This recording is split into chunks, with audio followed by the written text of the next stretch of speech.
আমন্ত্রণ news 24 sports লাইটে আপনাদের সাথে আছি আমি শাহরিয়ার বাবু। চলুন দর্শক জেনে নেই কেমন একাদশ নিয়ে মাঠে নামবে টিম টাইগার্স। বিস্তারিত জানবো রিপোর্টের বাকি অংশে। সব জল্পনা কল্পনার অবসান ঘটিয়ে অবশেষে মাঠে গড়াতে চলেছে বাংলাদেশ বনাম পাকিস্তানের 3 ম্যাচের টি-20 সিরিজ।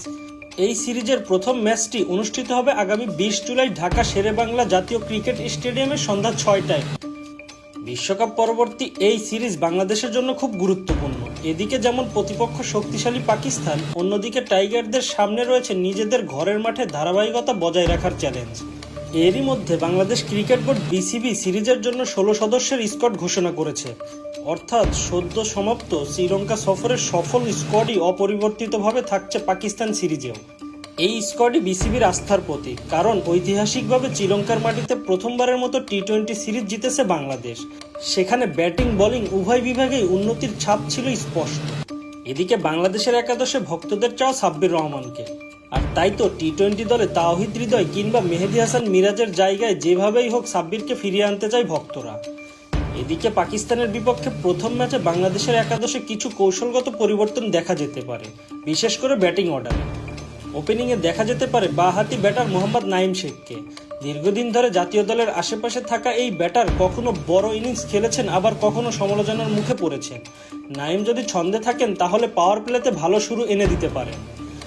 নাঈমের সঙ্গে ওপেন করতে পারেন তরুণ তানজিদ হাসান তামিম। গত কয়েকটি সিরিজে ধারাবাহিকভাবে রান করেছেন তিনি। তামিম সাহসী শট নির্বাচন, ইতিবাচক মানসিকতা ও দ্রুত রান তোলার সামর্থ্য তাকে অপরিহার্য করে তুলেছে। নাঈম ও তামিমের এই জুটি অভিজ্ঞতা ও তরুণ উদ্যমের মিশ্রণে ভরপুর, যা ওপেনিংয়ে ভারসাম্য আনবে। 3 নম্বরে দেখা যেতে পারে অধিনায়ক লিটন কুমার দাসকে। বিশ্বকাপের পর থেকে নিজের ছন্দ ফিরে পেতে শুরু করেছেন তিনি। 3 নম্বরে খেলে লিটন ইনিংস গড়ার দায়িত্ব নিতে পারেন, একই সঙ্গে ড্রেসিং রুমের স্থিরতা বজায় রাখতে সাহায্য করবেন।